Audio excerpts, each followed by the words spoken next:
환경과 교육의 영향을 가장 많이 받는 부위도 전전두피질이다.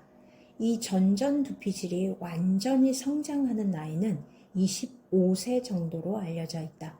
20대 중반은 지나야 전전두피질이 충분히 성장해 편도체 활성화를 억제함으로써 스스로 감정과 충동성을 통제하고 이성적으로 판단할 수 있는 능력을 갖추게 되는 것이다. 그 전에는 감정을 잘 조절하지 못하고 충동적일 수밖에 없으며 판단력과 미래에 대한 예측력도 부족하다. 자동차 보험회사가 26세부터 보험료를 대폭 깎아주는 데는 다 이유가 있는 것이다. 범죄 통계를 보더라도 25세 이전에는 충동적인 폭력범의 비중이 높다가 26세 이후에는 점차 경제사범 등 지능형 범죄의 비율이 높아진다. 전전두피질의 성장은 20대 중반에나 완성되나 편도체는 그보다 훨씬 더 빨리 완성된다. 청소년기에는 편도체가 활발하게 작동하면서 온갖 부정적 정서와 충동성을 유발하는 데 반해 전전두피질은 아직 미성숙해서 제대로 기능하지 않는다. 이러한 간극이 가장 크게 벌어지는 것이 중학교 2학년 때쯤이다. 전전두피질은 기능을 제대로 발휘하지 못하는데 편도체만 날뛰는 이 시기의 아이들은 술을 마시지 않더라도 감정적으로는 만취 상태에 빠진 것이나 다름없는 상태라고 할 수 있다. 중고등학교에서 일어나는 학교 폭력을 근절하기 위해서는 이 간극을 좁힐 수 있는, 즉 편도체를 안정화하고 전전두피질을 활성화하는 교육 환경을 만드는 것이 중요하다. 처벌을 강화하는 것은 별 소용이 없다. 학교폭력 가해자는 엄벌에 처한다라는 규정이 효력을 발휘하려면 아이들 뇌의 전전두피질이 제대로 작동해야 한다. 폭력을 행사하고 싶다가도 엄한 처벌 규정을 떠올리며 처벌이 가져올 고통을 예측해보고 이를 바탕으로 판단하여 폭력을 행사하지 않기로 의사결정한 다음 그러한 의사결정에 따라 자신의 행동을 통제할 수 있으려면 전전두피질의 신경망이 잘 작동해야 한다. 그런데 중고등학교 청소년들에게 이러한 전전두피질의 기능을 기대하기란 어렵다. 모든 처벌 규정은 뇌의 전전두피질에 호소하는 것이다. 그러나 청소년의 뇌에서는 그러한 처벌 규정에 반응하기 위한 전전두피질 활성화가 잘 이루어지지 않기 때문에 편도체가 이끄는 대로 감정의 폭발에 따라 전후 좌우 가리지 않고 충동적으로 공격적 행동을 하게 되는 것이다. 청소년 폭력을 줄이는 가장 효율적인 방법은 마음 근력 훈련을 통해 편도체를 안정화시켜주는 것이다. 만성적 스트레스 상태를 최대한 완화시켜주고 부정적 감정의 유발 습관을 최소화할 수 있도록 도와주어야 한다. 자녀를 둔 부모가 특히 유념해야 할 점은 편도체 활성화는 전염성이 매우 강하다는 사실이다. 인간의 뇌는 공동체의 어느 한 구성원이 느끼는 공포와 두려움이 다른 구성원에게도 즉각적으로 전달되도록 진화해 왔다. 한 동굴에 사는 어떤 사람이 멧돼지를 발견해서 편도체가 활성화되었다면 이는 같이 생활하는 주변 사람들에게도 위기 상황이 되므로 구성원 모두의 편도체가 자동으로 같이 활성화되도록 뇌는 진화해온 것이다. 우리의 뇌는 원시인의 뇌와 마찬가지 방식으로 작동한다. 가정이나 직장에서 함께 지내는 누군가가 부정적 감정을 표출하면 놀랄 만큼 빠른 속도로 다 같이 편도체가 활성화된다.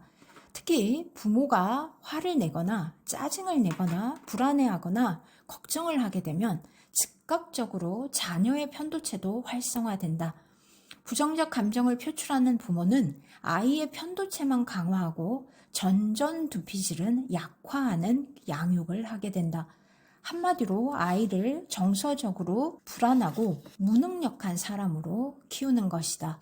따라서 특히 자녀를 키우는 부모들은 스스로 마음 근력 훈련을 꾸준히 해서 자신의 편도체 안정화와 전전두피질 활성화를 위해 노력해야 한다.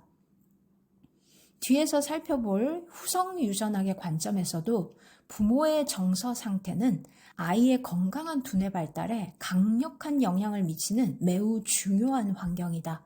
부모는 아이 앞에서 늘 행복한 사람이 되어야 한다. 그래야 아이도 행복하고 능력 있는 사람으로 성장할 수 있다. 학교 교육도 마찬가지이다. 아이들의 편도체 안정화와 전전두피질 활성화를 우선적인 교육 목표로 삼아야 한다.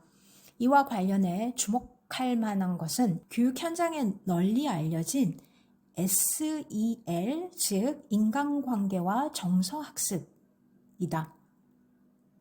SEL의 핵심 요소는 자기인식, 자기관리, 대인관계인지, 대인관계 기술, 책임있는 의사결정 등이다. 구체적으로 살펴보자면 자기인식은 자신의 감정 상태에 대한 인지를 포함하는 것으로 일종의 자기이해 능력이다. 자기관리는 자신의 감정을 조절하는 능력을 포괄하는 자기조절력이라고 할 수 있다. 대인관계 인지는 타인의 감정 상태를 인지하고 의도를 파악하는 능력이다. 대인관계 기술은 타인과의 소통 기술로서 표현력은 물론 공감력과 역지사지 능력도 포함된다. 책임있는 의사결정은 상황과 맥락을 파악해서 자율적이고 주도적으로 문제를 파악하고 해결하는 능력으로 문제 해결력, 창의성, 도덕성, 판단력 등을 포함한다. 제2장에서 자세히 살펴보겠지만 마음 근력의 세 가지 요소는 자기 조절력, 대인 관계력, 자기 동기력이다. 사회 정서 학습은 이 세 가지 마음 근력을 강화하는 것과 밀접하게 관련되어 있다. 자기 인식과 자기 관리는 자기 조절력이고 대인 관계 인지와 대인 관계 기술은 대인 관계력이며 그리고 책임 있는 의사결정은 자기 동기력과 각각 연관이 있다. SEL을 바탕으로 한 교육은 자신과 타인의 감정을 이해하고 조절하는 능력, 조화로운 인간관계를 유지하는 능력을 키워줄 뿐만 아니라 학업 성취도 향상에도 큰 도움이 된다. 편도체 안정화와 전전두피질 활성화로 끈기, 과제 지속력, 집중력 등이 높아질 뿐만 아니라 문제 해결력도 향상되기 때문이다. 학교 현장에서 다양한 방식으로 실시되고 있는 SEL의 효과를 다룬 논문들에 대한 메타 분석 결과를 살펴보자. 모두 213편의 논문을 바탕으로 유아부터 고등학생 27만 명 이상을 대상으로 한 사회 정서 학습의 효과에 대한 메타 분석에 따르면 아이들의 감정 조절력과 대인 관계력이 높아졌을 뿐만 아니라 자신과 타인에 대한 태도도 긍정적으로 바뀌었다. 문제 해결력이 향상되었고 일상생활에서 가족이나 친구와의 관계도 더 긍정적으로 변한 것으로 나타났다. 우울과 불안 등의 심리적 문제는 줄어드는 한편 학업 성취도에 있어서는 뚜렷한 향상을 보였다. SEL은 일종의 마음 근력 강화 훈련으로 이해돼야 하며 초중고 학생들에게 더 폭넓게 교육해야 한다. 비인지 능력을 키우는 교육을 해야 한다는 공감대가 전 세계에 확산되면서 우리나라에서도 SEL에 대한 관심이 높아지고 있는 것은 다행스러운 일이다. 그러나 실제 교육 현장에서는 여전히 비인지 능력 교육이 별 상관이 없는 인성교육쯤으로 받아들여지고 있다. 안타까운 일이다. 단지 지식으로 전달하는데 그쳐서는 안 되고 마음 근력이 향상될 수 있도록 훈련을 시켜야 한다. 편도체 안정화와 전전두피질 활성화라는 변화가 실제로 아이들의 뇌에서 일어날 수 있도록 꾸준히 훈련시켜야 한다. 그래야 아이들이 몸과 마음이 건강하고 자신의 잠재력을 충분히 발휘하는 행복한 사람으로 성장할 수 있을 것이다.